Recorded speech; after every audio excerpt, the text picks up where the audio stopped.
dapatkan, dan cukuplah menjadi sebuah keutamaan yang sangat mulia ketika ada hamba yang berselawat kepada nabinya, Allah pun berselawat kepada orang yang berselawat kepada Rasulullah sallallahu alaihi wasallam. Kalau Allah berselawat kepada orang yang berselawat kepada Nabi, apa maknanya? Berarti Allah akan ampunkan dosanya, Allah lapangkan urusannya, Allah berikan kepadanya pahala yang luar biasa, Allah tinggikan derajatnya. Itulah makna Allah berselawat kepada hambanya. Kalau mereka berselawat kepada baginda Nabi yang mulia sallallahu alaihi wasallam, artinya untuk mendapatkan selawat dari Allah, maka syaratnya adalah berselawat kepada Rasulullah sallallahu alaihi wasallam. Allahumma salli ala Muhammad wa ala ali Muhammad kama sallaita ala Ibrahim wa ala ali Ibrahim innaka Hamidum Majid. Allahumma barik ala Muhammad wa ala ali Muhammad kama barakta ala Ibrahim wa ala ali Ibrahim innaka Hamidum Majid. Ikhwatul Islam, saudara kaum muslimin, para tetamu Allah rahimani wa rahimakumullah. Alhamdulillah, kita akan kembali melanjutkan pembahasan yang sebelumnya berkaitan dengan akhir kehidupan baginda Nabi yang mulia sallallahu alaihi wasallam, dan Nabi wafat dipanggil oleh Allah Subhanahu wa taala. Wafatnya Nabi di kota Madinah dan wafatnya Nabi sallallahu alaihi wasallam di rumah ibunda kita Aisyah, dan Nabi dikuburkan di mana Nabi diwafatkan. Dan tidak boleh dipindahkan perkuburan Nabi sallallahu alaihi wasallam walaupun hanya satu jengkal di mana Nabi wafat, maka di situ wajib hukumnya bagi umat Nabi sallallahu alaihi wasallam untuk menguburkan Nabi di mana Nabi dipanggil oleh Allah Subhanahu wa taala. Sehingga di antara kewajiban kita ketika Nabi sudah dipanggil oleh Allah Subhanahu wa taala, terkhusus bagi kita yang berada di kota Madinah, adalah berziarah ke perkuburan Nabi sallallahu alaihi wasallam. Karena bagi kita yang ada di kota Madinah, minimal ada 5 tempat yang dianjurkan bagi kita berziarah. Yang pertama, Masjid Nabawi, masjid yang mana dianjurkan bagi kita menghabiskan waktu di dalamnya. Ketika kita berada di kota Madinah dan kita tidak ada kegiatan rangkaian acara di luar sana, maka tempat yang paling bagus yang kita habiskan momen yang paling indah adalah berada di dalam Masjid Rasulullah sallallahu alaihi wasallam. Karena Masjid Rasulullah sallallahu alaihi wasallam, apa yang kita dapatkan di dalamnya? Antara orang yang salat, orang yang berzikir, orang yang menangis.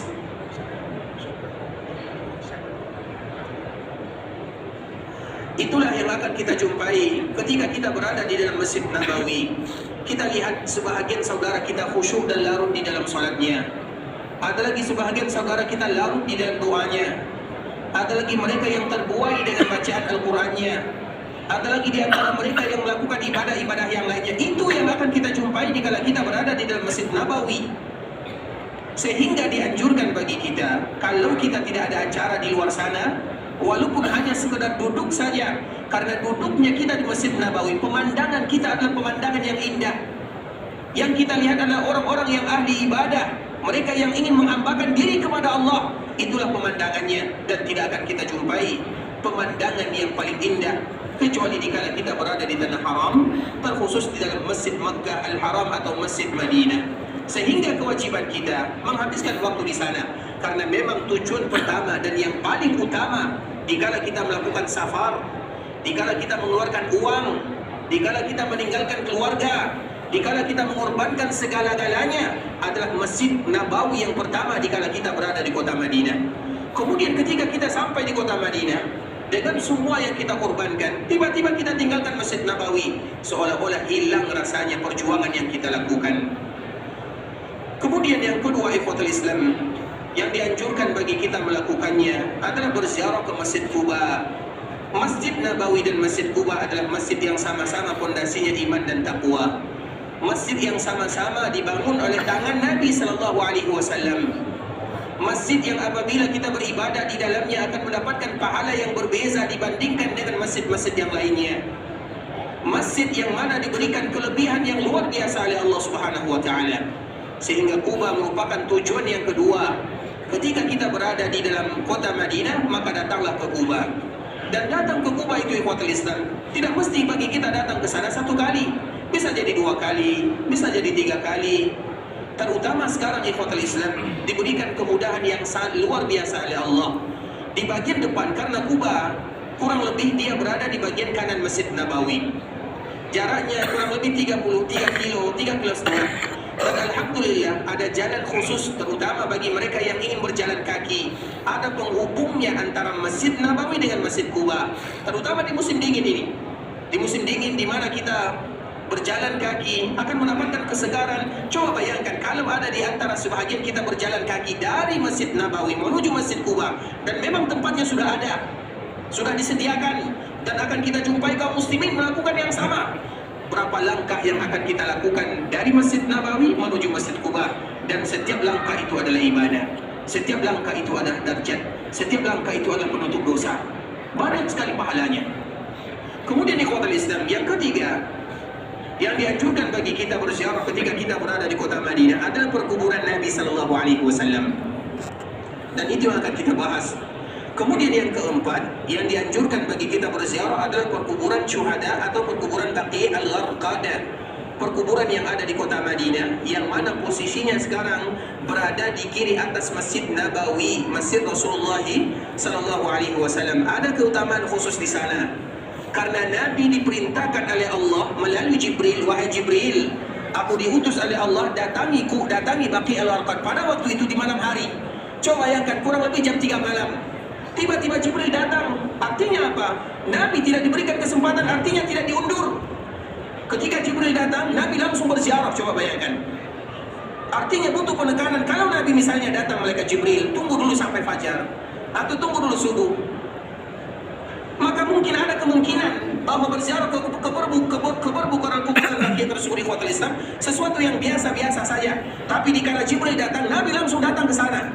Artinya tidak ada jeda waktu antara perintah Allah kemudian langsung dilakukan oleh Nabi Sallallahu Alaihi Wasallam. Sehingga bagi kita yang diberikan kemudahan oleh Allah, datanglah ke perkuburan Baqi'. Kemudian ketika kita berada di sana, bisa jadi kita masuk menyaksikan saudara-saudara kita yang sudah dipanggil oleh Allah Subhanahu Wa Taala. Kita mengambil pelajaran darinya, pelajaran yang sangat luar biasa. Ketika kita suatu saat nanti juga akan sama dengan mereka. Jadi yang kita ambil adalah pelajarannya, bukan tanahnya. Karena ada sebagian kaum muslimin di ikhwatul Islam, mereka datang ke perkuburan Baqi', kemudian diambil tanahnya, disimpan di dalam tempat, kemudian dibawa di daerahnya, kemudian sampai di kampung halamannya dilelang. Ini tanah dari perkuburan Baqi', tanah yang barokah. Tentunya tidak demikian. Dan tanah Madinah semuanya barokah, karena memang Madinah itu adalah daerah yang barokah. Tapi keberkahan tanah Madinah itu ikhwatul Islam tentunya tidak sebagaimana yang dianggap oleh sebagian kaum muslimin ketika mereka harus membawa pulang tanah tersebut, kemudian dilakukan hal-hal yang tidak diizinkan dalam syariat Islam. Artinya kalau ada kesempatan terutama setelah fajar atau setelah asar, maka waktu itu adalah waktu di mana kita bisa masuk ke dalam perkuburan Baqi' sambil kita salat, sambil kita mengikuti saudara kita, banyak pahala yang akan kita dapatkan. Kemudian yang kelima, dianjurkan bagi kita berziarah adalah perkuburan syuhada Uhud.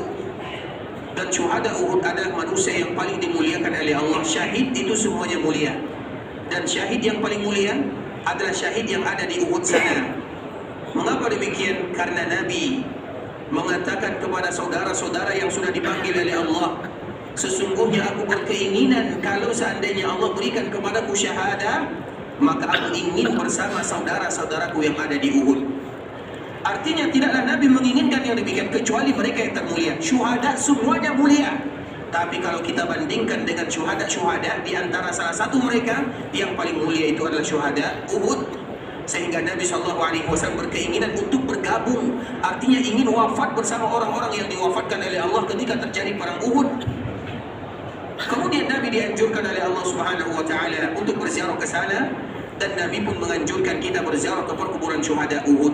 Sehingga ketika kita datang ke Uhud, yang pertama kali kita ziarahi adalah perkuburannya, bukan bukitnya. Bukitnya itu nilai sejarah, iya. Tapi apakah dianjurkan bagi kita untuk menziarahinya? Tidak. Dianjurkan bagi kita mengetahuinya. Tapi berziarah adalah perkuburannya. Kita harus membedakan. Sehingga jangan kita dahulukan terutama bukit rumah, kita naik ke sana, kemudian kita lupa ada perkuburan Baqi'. Yang di sana ada keluarga Nabi SAW, di sana ada sahabat-sahabat yang mulia. Ketika terjadi perang Uhud, 4 orang yang berasal dari Muhajirin, sisanya berasal dari Ansar. Mereka berjuang demi membela agama, demi membela baginda Nabi yang mulia. Dan salah satunya adalah orang yang paling dicintai oleh Nabi, keluarganya, pamannya Hamzah. Itu yang pertama kali kita ziarahi. Kemudian setelahnya, kalau kita ingin pergi ke tempat yang lain silakan. Tapi itu yang pertama. Jangan yang pertama kali adalah bukit ini, bukit itu. Yang pertama kali adalah perkuburan syuhada Uhud. Kalau ada waktu baru yang lainnya. Kita melihat sejarah ada di rumah, bagaimana keadaan dulu kaum muslimin melawan orang-orang musyrikun, tidak menjadi masalah. Tapi yang pertama kali itu adalah perkuburannya, karena memang Nabi menganjurkan kita berziarah ke sana. 5 inilah ikhwatul Islam yang dianjurkan bagi kita berziarah, terutama dikala kita berada di kota Madinah. Dan yang ketiga, pembahasan kita adalah perkuburan baginda Nabi yang mulia sallallahu alaihi wasallam. Setelah kita menjelaskan sebelumnya bagaimana Nabi wafat, kemudian Nabi SAW dikuburkan, maka tinggal kewajiban umat Nabi adalah berziarah ke perkuburan Nabi SAW. Dan berziarah ke perkuburan Nabi SAW, ikhwatul Islam, minimal kita melakukan ziarah tersebut 1 kali dalam satu kita atau dalam 1 kali safar. Minimal kita berziarah ke perkuburan Nabi SAW 1 kali dalam kita safar, atau dalam kita safar ini 1 kali safar, maka kita berziarah ke perkuburan Nabi SAW. Karena memang Nabi SAW juga menyebutkan, la taj'alu qabri ida, jangan kalian jadikan perkuburanku sebagai hari raya. Apa makna hari raya? Hari raya tempat di mana kita berkumpul, tempat di mana kita melakukan ini dan itu, hari raya. Dan perkuburan Nabi SAW tidak boleh dijadikan hari raya atau tempat sebagaimana kita melakukan hari raya, karena Nabi sendiri yang melarang kita melakukannya. Sehingga minimal bagi kita berziarah ke perkuburan Nabi SAW adalah 1 kali dalam 1 safar. Dan ketika kita berziarah ke perkuburan Nabi, ada kewajiban yang harus kita lakukan, ada adab yang harus kita jaga, etika yang harus kita jaga. Karena memang adab yang pertama itu adalah adab kepada Allah. Adab yang kedua, adab kepada baginda Nabi yang mulia. Adab yang ketiga, adab kepada orang tua. Adab yang keempat, adab kepada orang yang lebih tua. Adab yang kelima, adab kepada sesama.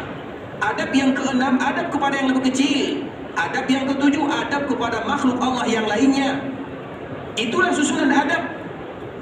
Ketika kita berbicara tentang adab, budi pekerti, akhlak, akhlak yang pertama adalah kepada Allah Azza wa Jalla, dan akhlak yang kedua kepada Rasulullah SAW. Sehingga kita ingin menjadi orang yang berakhlak, orang yang beradab, terutama kepada baginda Nabi yang mulia SAW. Apalagi ketika kita berada di kota Madinah. Ketika kita berada di kota Madinah, kita ingin menjadi orang yang beradab.